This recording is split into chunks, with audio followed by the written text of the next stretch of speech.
Hola amigos y amigos del canal de Bonabebé. Hoy quería hablaros de un tema. Ya tenemos aquí a Vicky que quiere chupar cámara. Os quería hablar de un tema que tengo afrontado en muchos vídeos del canal. Y os hablo del Ginkgo biloba, el árbol de los 40 escudos. Os voy a contar un poquito la historia. Seguramente muchos de vosotros la conoceréis, pero para los que no han conocido hasta el día de hoy la historia del ginkgo, o no conocen incluso este fósil viviente que es esta variedad de árbol que está en la tierra, pues os voy a contar un poquito la historia. Después os voy a hablar un poco de cómo cuidar si queréis tener un ginkgo en vuestras casas, bien en vuestro jardín o en macetas. El Ginkgo biloba, como decía, es un fósil viviente. Convivía con los dinosaurios, y estos animales del principios del planeta, de la historia del planeta.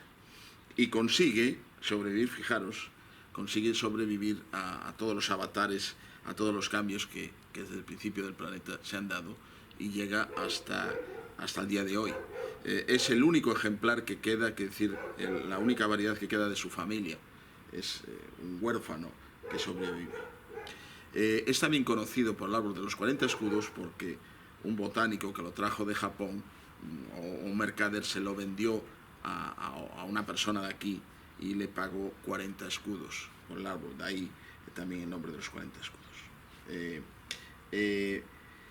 Pues otra historia muy bonita o dramática dentro del dramatismo que se relaciona con este árbol es allá por el 6 de agosto de 1945, fecha para mí fatídica para la historia de la humanidad, pues los americanos soltaron una bomba sobre Hiroshima, sobre la ciudad de Hiroshima en Japón.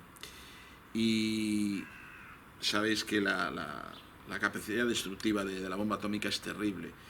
Pues se murió, hay mucha extensión del núcleo de la caída de la bomba, se murió todo ser viviente, por desgracia muchas personas, muchos animales, muchos, resumiendo, seres vivientes. Pero de ahí a un año, en las ruinas de un templo budista, surgió de una semilla de ginkgo, nació un árbol, en esa zona, ya digo, devastada, en la cual nadie pensaba que volvía a poder, o tardaría muchos años en volver a ver vida. Pues justo en las ruinas de ese templo nació un ejemplar de Ginkgo biloba que a día de hoy se conserva implantado en la mitad del templo budista, y es un ejemplo, y se considera ejemplo, de la barbarie, por un lado, humana, y de la fortaleza de un ser vivo por volver a nacer, por volver a estar vivo, valga la redundancia.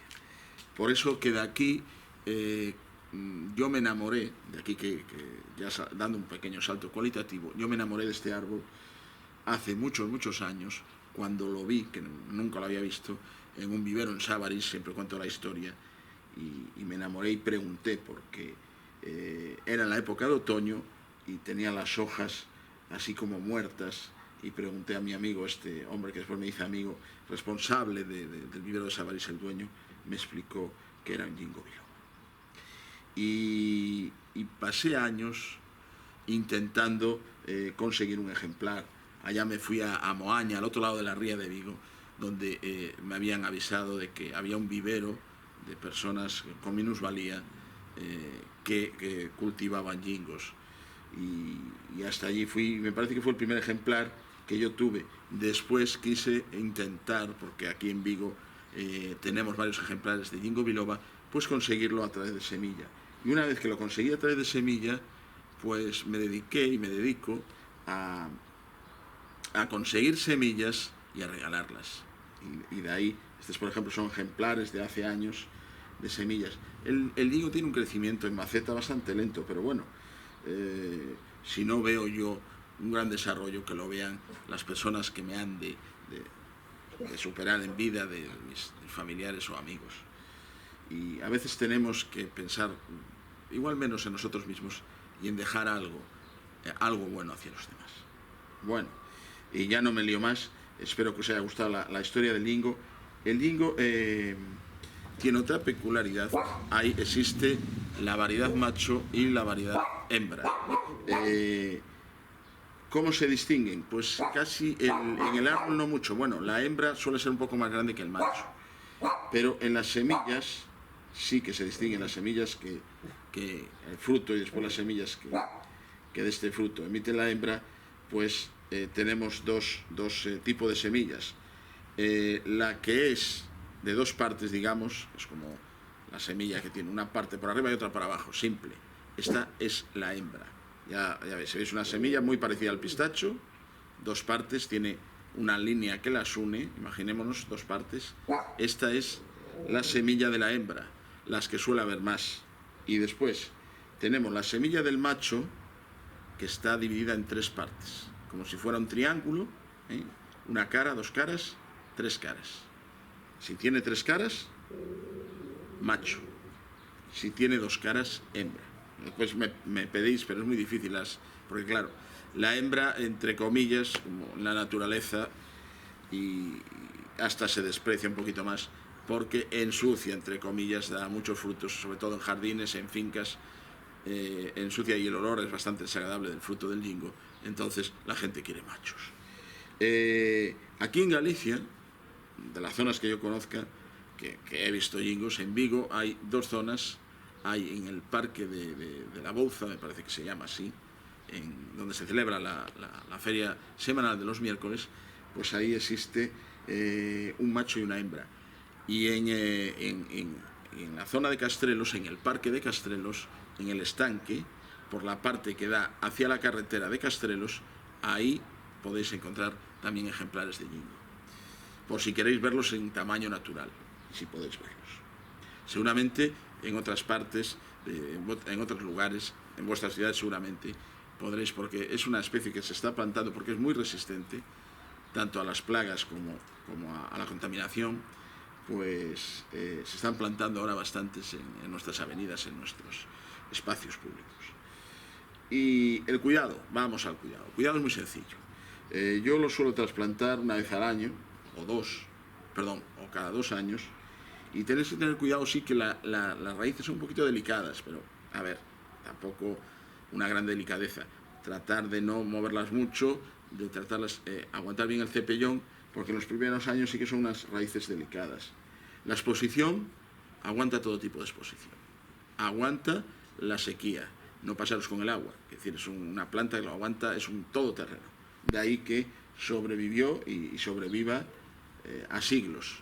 Pues pleno sol, un abonado desde primavera hasta otoño, una vez al mes, un abono rico. Podéis utilizar abono orgánico. Yo suelo alterar los abonos orgánicos y químicos. Le encanta el hierro. El hierro sobre todo le va a dar color a la hoja, le va a dar un color más verde, más intenso. Si hay carencias nutricionales, se va a encontrar un poquito más amarillo. También si está, yo diría sol, pero sí, sol, pero igual el sol de la mañana, tampoco el sol del mediodía, que, a ver, también le cuesta un poquillo el sol intenso. Entonces nos protegemos un poquito. Y plagas que yo conozca, yo nunca le vi una plaga al lingo, hasta lo que yo sé. Es decir, después en otoño nos va a ponerse la hoja porque es caduco, se nos pone de un color dorado, precioso, marrón a dorado, y cae la hoja y vuelve a brotar. El lingo parece que se muere porque se queda muy feiño, pero vuelve a brotar, no hay problema. Mucha gente dice: es que se me murió el lingo. No, espera primavera que vuelve. Es muy difícil que el lingo muera. Y nada más. Veía, entre los ejemplares que tengo, muchos, iguales, en mi colección de árboles es de la mayoría, la especie de las que tengo más árboles. Me encanta el lingo. Ya desde hace años, y todos obtenidos por semilla, menos uno que me parece que fue la que había comprado un año. Y veía, al escoger este ejemplar, que es curioso, es un ejemplar de doble tronco, y veía que se cruzaban las ramas y digo: uy, ¿qué vamos a hacer aquí? Y os lo prometo que de camino hacia aquí, hacia la mesa, pensé algo muy sencillo, algo que tenéis en vuestras casas, una pinza de gran tamaño. ¿Qué hacemos? Pues en un lado prendemos la parte que prende, la que agarra la ropa, y en el otro, hacia la base, ahí ponemos un poquito más abajo, porque en un principio es un árbol también que se presta, es bastante blando. Ahí. Y vamos a separar así la copa. No podemos separar más. Voy primero a meter la parte de aquí, lo quiero meter más abajo. Ahora abrimos y ahí está. Con una simple pinza diréis, uy, es que igual prende un poquito el tronco. Pues sí, vamos a vigilarlo, lo vamos a dejar así 2 o 3 meses o un poquito más y después vamos a ver de igual utilizar otro método, pero de principio nos serviría esto, un trocito de caña de bambú, un trocito de madera que nos separe estas dos ramas para que podamos ver ya cara a un futuro que nos entre luz y distinguir el árbol, se nos va a abrir, va a coger más campo dentro de la maceta y va a ser más bonito, que así todo cruzado, hasta más el árbol también necesita luz. Tenemos que siempre intentar que los árboles reciban luz en todas sus partes de la copa. Y nada más. Espero que os haya gustado. Menuda charla, menuda historia la del Ginkgo. Y si os gusta, es un árbol muy apreciable. ¿Dónde no se puede cultivar? Donde no hay estaciones diferenciadas. Es decir, donde tenemos una climatología, donde las temperaturas de las estaciones son suaves o altas.